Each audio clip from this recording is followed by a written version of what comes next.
ওমা, হ্যাঁ বলো। তুমি ওটা হাতে নিয়ে কি করছো? গরুর খাবার বালতি ঢেলে দেওয়ার কথা, তুমি হাতে করে নিয়ে কি করছো? রান্না করে নিয়ে এসো কেন? না রে, এটা নিয়ে একটা দুর্দান্ত স্বাদের রেসিপি বানাবো আজকে। হাসালে মারি, এটা দিয়ে নাকি দুর্দান্ত সাথে রেসিপি? এটা কি ভাতের মার তো? হ্যাঁ, ভাতের মার দিয়ে রেসিপি? এসব কেউ খায়? খায় আজে তুই বাজে, বলে নেই। মাঝে একদিন বানিয়ে খাওয়ালাম, তুই বুঝতে পারিনি নাকি? আজে বাজে জিনিস। আরে আমি আমাদের খেয়ে বাড়ির দিই। জিনিসটা কি করি দেখ না। তুই এখন দেখতে থাক আমি কি করি। ঠিক আছে, দেখো কি কি জাদু দেখাবে।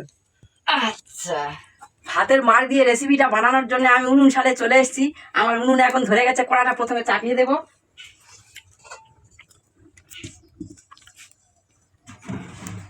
এখানে এখন আমি মাছ কেটে ধুয়ে নিয়ে এসেছি। এই মাছে এখন লবণ এবং হলুদ মাখাবো। হলুদ দিয়ে দিচ্ছি,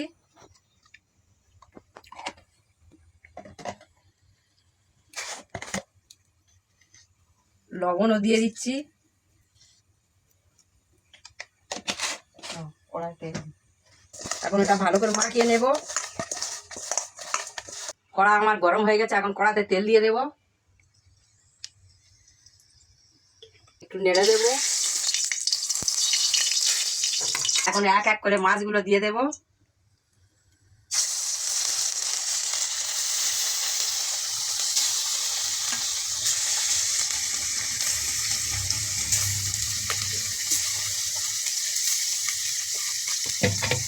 এখন মাছটা উল্টে দেব।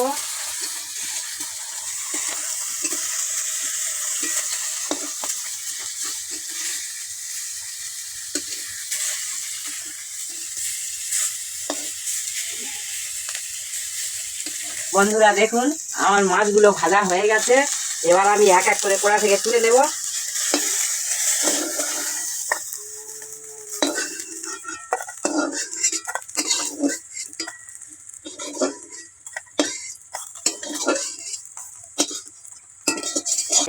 এখানে কেটে ধুয়ে রাখা চিংড়ি আছে, চিংড়িতেও লবণ এবং হলুদ গুঁড়ো মাখিয়ে নেব। হলুদ দিয়ে দিচ্ছি, লবণ দিয়ে দিচ্ছি, একটু মাখিয়ে নেব হাত দিয়ে। এবার কড়াতে দিয়ে দেব।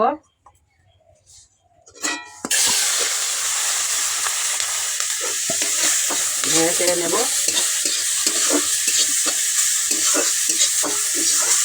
এখন চিংড়িগুলো আমার ভাজা হয়ে গেছে, কড়া থেকে তুলে নেব।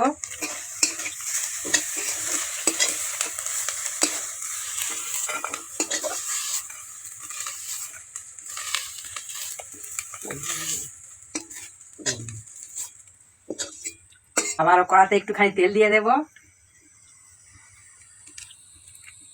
প্রথমে কেটে ধুয়ে রাখা ঢেঁড়সগুলো ভেজে নেব।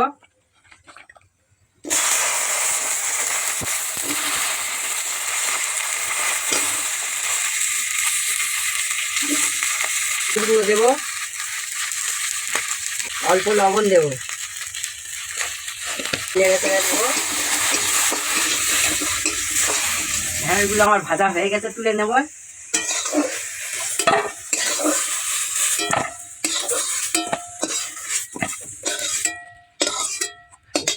কেটে ধুয়ে রাখা পটলগুলো দিয়ে দেব।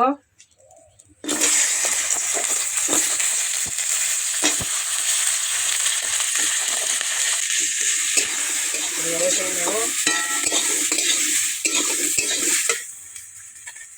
অল্প লবণ দেব, অল্প হলুদ গুঁড়ো,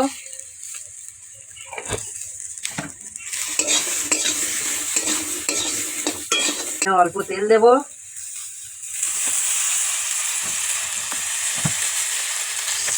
অল্প পাঁচ ফোড়ন,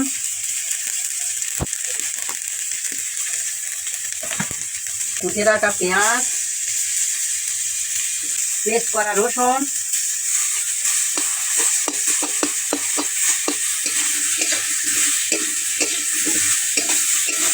এবার দিয়ে দেবো কেটে ধুয়ে রাখা আলু এবং পুঁই ডাঁটা।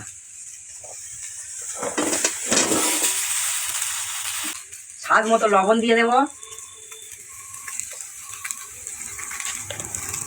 পরিমাণ মতো হলুদ গুঁড়ো,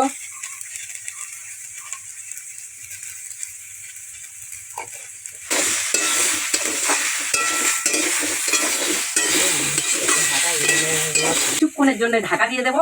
আপনারা সবাই একটু করে জল দিয়ে দেন, আমি জল দেবো না, ঢাকা দিলে ঘাম পড়লে ঠিক হয়ে যাবে।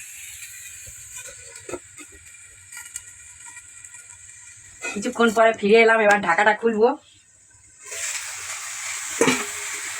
এই দেখুন কতটা ঘাম পড়েছে, জল দেওয়ার প্রয়োজন হয় না।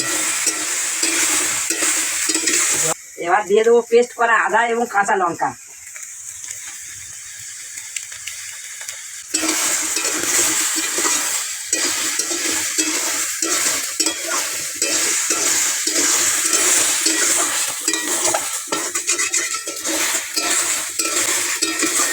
এখন আমার কষা হয়ে গেছে,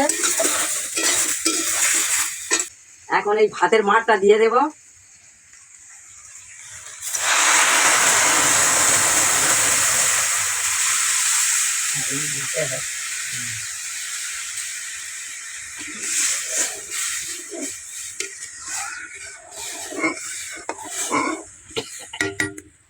কিছুক্ষণের জন্য ঢাকা দিয়ে দেব।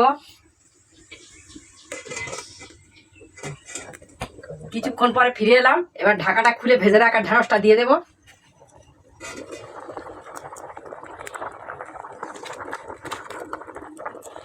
একটুখানি নেড়ে দেব। কিছুটা ভেজে রাখা চিংড়ি দিয়ে দিচ্ছি, নেড়ে দিচ্ছি।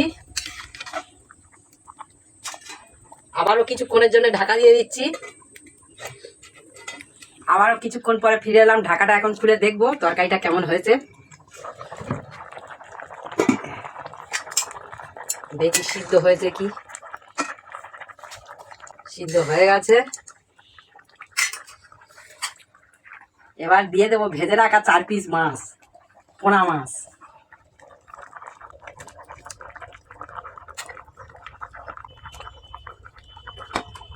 দিয়ে দেবো অল্প পেস্ট করা জিরে।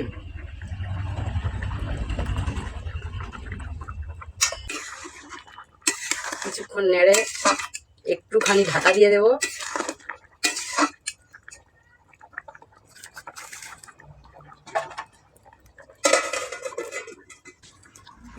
আবারও ঢাকাটা খুলবো। এখন এটা হয়ে গেছে, কড়াটা নামিয়ে উনুন থেকে আমি ঢেলে নেব। এখানে একটা পাত্রে ঢেলে নেব।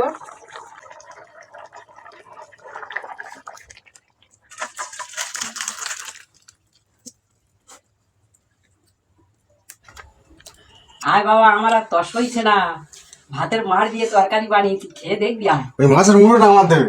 হাত ধোবো বলে তো তুলেছি, চলে আয়। দেখ বন্ধুদের কাছে তরকারি এত আড়ালো আড়ালো হয়েছে কেন? ভাতের মার দিয়ে রান্না করলে আড়ালো হবে না? খেয়ে একবার দেখ তো, তারপরে বল ভালো লাগবে। ভালো লাগে কিনা আগে তুই টেস্ট করে দেখ, আমি বললে কি ভালো লাগবে? বন্ধুরা একটু আলু ঝোল পুঁই শাক ডাঁটা মাখিয়ে খেয়ে দেখবো বন্ধুরা কেমন লাগে। একটু মাছ নিলাম বন্ধুরা।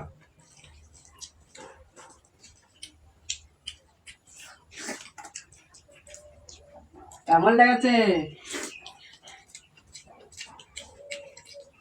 খেতে 10 মিনিট বলে না, তুই তো বলছিলি গরুর খাবার, দেখ গরুর খাবার কেমন লেগেছে। লেগেছে ভালো। ফেলে দেওয়া জিনিস দিয়ে কিভাবে রান্না করেছো তুমি? এটাই তো ম্যাজিক। মানুষ দামি দামি খাবার কিনে খাচ্ছে, কিন্তু ফেলে দেওয়া জিনিস দিয়ে যে এত সুন্দর রেসিপি হতে পারে আপনারা কি এর আগে জানতেন? যদি বা জানেন কমেন্টে জানাবেন। খুব সুন্দর লেগেছে বন্ধুরা, একদম ফাটাফাটি বন্ধুরা। তবে বন্ধুদের একটা কথা জানানো হয়নি, এই যে চালটা আমি ভাত বানিয়েছি, এ ভালো করে অনেকবার করে পরিষ্কার করে ধুয়ে নিতে হয়েছে, তবে তো এই মাঠটা রান্না করা যাবে, তাই না? তারপর যে পাত্রে আমি মাঠটা ঢালবো সেই পাত্রটা আমার সুন্দর করে ধুয়ে নিতে হয়েছে, তবে তো এইভাবে রান্নাটা করতে পেরেছি, বুঝতে পারছো তো? এটা বন্ধুদের কিন্তু জানা নেই। যাই বন্ধুরা, আমাদের সঙ্গে থাকুন, লাইক করুন, শেয়ার করুন এবং কমেন্ট করুন, সাবস্ক্রাইব করতে কিন্তু ভুলবেন না বন্ধুরা।